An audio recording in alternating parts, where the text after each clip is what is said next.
This is McCook's Mr. Bill. It's an honor to have you here.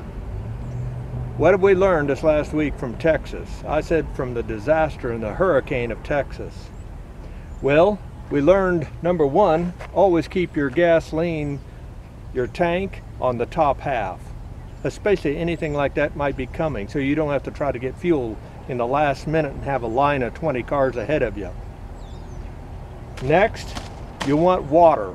Always want reserve water. Yeah, you can have the water pick and drink out of the river or anything else you so desire, but when any kind of flooding comes, and even the ocean, you got to figure the chemicals in there. That filter is not taking out chemicals, just bacteria, so you could still get in a bucket of trouble.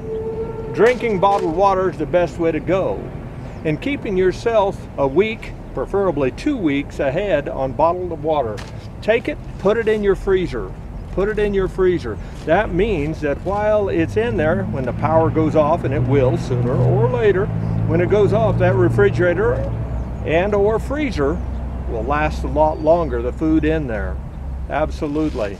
That's why they took blocks of ice and they would pack them into caves surrounded by straw, and clear up into the middle of the summer, they could go chip out ice. That's right, they could chip out ice and put it in their freezers, or they called them ice boxes in the old days, and it would keep their food from spoiling. You can keep your food a long time in any kind of freezer if you have a good case of water sitting in there frozen. You bet, it'll buy you at least a couple more days, longer than it would otherwise.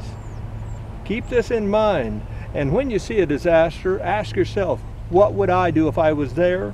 And how can I improve on what they did?